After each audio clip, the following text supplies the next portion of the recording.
Hi friends, welcome to మీ advocate Ravindranath. ఇప్పటివరకు మనం చాలా వీడియోస్ లీగల్ అవేర్నెస్ సంబంధించి మనం చాలా వీడియోస్ చేస్తూ ఉన్నాం. అందులో భాగంగా ఈరోజు వీడియోలో సెక్షన్ 498A సంబంధించి కొన్ని కీలక విషయాలు మాట్లాడుకుందాం. అంటే ఏంటంటే చాలా మంది బాధితులు అంటే ఆ 498 సెక్షన్ భార్య వెళ్ళి భర్త మీద, భర్త తరపు బంధువుల మీద, చాలా మంది మీద అంటే కేవలం ఎటువంటి నిరాధారమైనటువంటి ఆరోపణలు, just only fake allegations, obligations చేస్తూ ఎఫ్ఐఆర్ నమోదు చేసేసి అంటే భర్త తరపున బంధువులందరినీ కూడా ఆ 498 సెక్షన్ కింద వాళ్ళని బాధితులుగా చేస్తూ ఎఫ్ఐఆర్ నమోదు చేయడం, తద్వారా కోర్టులో కూడా ఫైల్ చేయడం, దీని మీద రకరకాల వాదోపవాదాలన్నీ కూడా జరుగుతుంటాయి. అయితే 498A సంబంధించి ఎటువంటి తప్పు లేకపోయినా నిరాధారంగా ఆ కేసులో ఇరుక్కుపోయినట్లయితే ఆ కేసు నుంచి ఎలా బయటపడాలి, ఏ రకమైన ప్రికాషన్స్ తీసుకోవాలన్నది మనం ఈనాటి వీడియోలో మనం చర్చిద్దాం.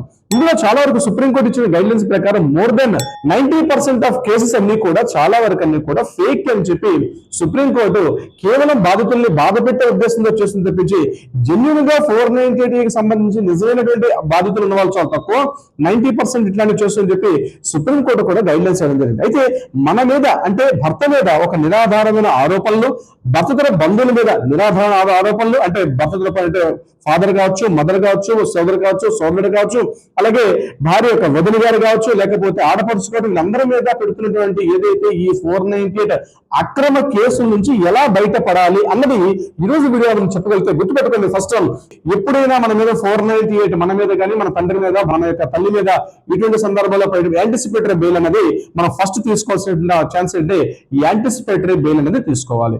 యాంటిసిపేటరీ బెయిల్ అంటే ఎవరిస్తారు అంటే డిస్ట్రిక్ట్ కోర్టులో కానీ హైకోర్టులో కానీ యాంటిసిపేటరీ బెయిల్ వేసుకోవాలి. ఇప్పుడు ఉదాహరణకు 498లో ఉన్నటువంటి ఎవరైతే పేర్లు ఉంటాయో అంటే భార్య పెట్టారు కాబట్టి భర్త, తల్లి, తండ్రి, సోదరుడు, సోదరి, వదినమ్మ, లేకపోతే ఆడపడుచులు ఎవరి పేర్లు అయితే ఉంటాయో వీళ్ళందరూ కూడా ఇండివిజువల్ గా కూడా వీళ్ళందరూ కూడా బెయిల్ పిటిషన్ ఫైల్ చేసుకోవాలి.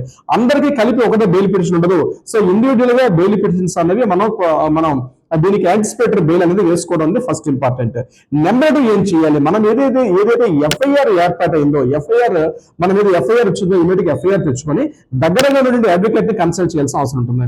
అంటే అడ్వకేట్ ఏం చేస్తారంటే నిజంగా అందులో ఉన్నటువంటి ఆధారాలు నిజమైనవా లేకపోతే జస్ట్ ఓన్లీ ఫేక్ అలిగేషన్స్ చేశారా, 498 సంబంధించి ఫేక్ అలిగేషన్స్ అయినా నిజంగా అంటే ఆధారాలు ఉన్నాయన్నది. ఒకవేళ మీ దగ్గర ఏదైనా ఆధారాలు ఉంటాయి అంటే కాల్స్ లిస్ట్ కానీ, calls log, WhatsApp list, messages list, ఇట్లాంటి ఏమైనా మీకు సంబంధించిన ఎవిడెన్సెస్ అంటే అవన్నీ కూడా ఫేక్, జెన్యున్ యాక్చువల్ గా ఫ్యాక్ట్ ఇంకొకటి ఉంది, కావాలనే ఆ అమ్మాయి బయటకు వెళ్తూ మా మీద ఈ రకమైన నిరాధారణ ఆరోపణలు చేసింది అని మనం ఎప్పుడైతే గుర్తిస్తామో ఆ లిస్ట్ అంతటిని కూడా తీసుకొని దాని మీద మన మన అడ్వకేట్ గారిని సంప్రదించి అడ్వకేట్ గా మనం పిఎస్ లో మాట్లాడడం, అదేవిధంగా 498 సంబంధించి మనం ఫైల్ చేసుకోవడం ఇంకొక ఇంపార్టెంట్. నెంబర్ 2 అని చెప్పుకోవచ్చు.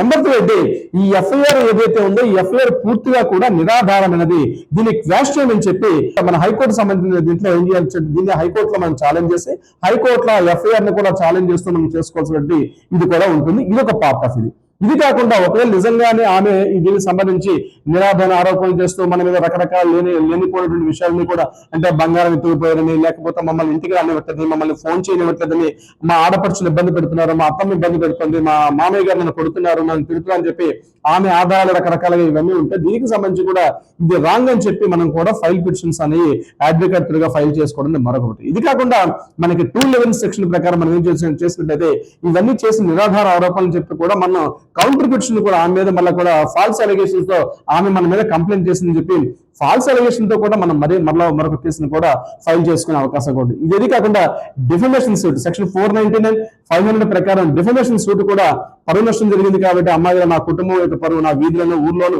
వాడలోను పూర్తిగా నా కుటుంబ సభ్యులందరి మధ్య కూడా నాకు ఈ రకంగా జరిగింది చెప్పి ఆ అమ్మాయి మీద మనం డిఫమేషన్ సూట్ కూడా వేసుకోవచ్చు. ఈ రకంగా అంటే ఇది కాకుండా మీడియేషన్స్ చేసుకోవడం అంటే మధ్యవర్తులు, కుటుంబ సభ్యులు కావచ్చు, కుల పెద్దలకు, సంఘ పెద్దలు ఎవరైనా కూర్చొని వీటికి సంబంధించి ఒక రాజీ కుదిర్చే మార్గంతో కూడా మనం వెళ్ళడానికి కూడా అవకాశం ఉంటుంది. అంటే ఇన్ని రకాలుగా మనం ఏంటంటే మన మీద ఒకవేళ 498 అలిగేషన్స్ మన మీద పెట్టేటప్పుడు మనకి చట్ట ప్రకారంగా కూడా కొన్ని రకాల నుండి మనకు అవకాశాలు కూడా ఉన్నాయి. ఇది ఒకటి ఫస్ట్ గుర్తుపెట్టుకోవాలి. దీనికి ఇమీడియట్ గా మన మీద ఎప్పుడైతే 498 మన మీద కేసు పడిందని తెలిసినప్పుడు ఇమీడియట్ గా ఫస్ట్ ఒక అడ్వకేట్ సంప్రదించడం, ఆ అడ్వకేట్ కూడా ఒక కన్సల్ట్ సీనియర్ అడ్వకేట్ అయినప్పుడు ఆయన మనకి ప్రాపర్ గా గైడ్ చేస్తారు, ఏ రకంగా వెళ్తే బాగుంటుంది, ఏ రకంగా ఉన్నది. ఫస్ట్ అంటే ఎఫ్ఐఆర్ కాపీ చదవడం కూడా చాలా ఇంపార్టెంట్.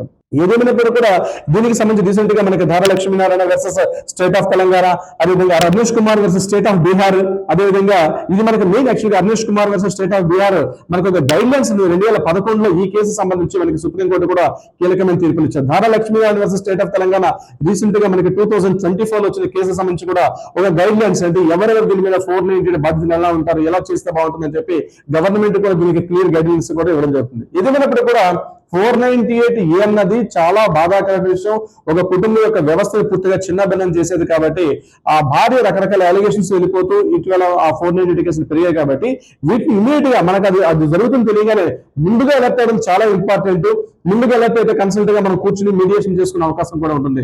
సో డియర్ ఫ్రెండ్స్, ఇది ఈ రోజు వీడియో. దీనికి సంబంధించి మీ అభిప్రాయాన్ని తప్పనిసరిగా కామెంట్ బాక్స్ లో తెలియపరచండి. ఛానల్ మాత్రం సబ్స్క్రైబ్ చేసుకోవడం మర్చిపోదు. ఇటువంటి మరిన్ని వీడియోస్ కోసం మీకు ఎప్పటికప్పుడు అందుబాటులో ఉంటాను. మీ Rabindranath. Thank you so much.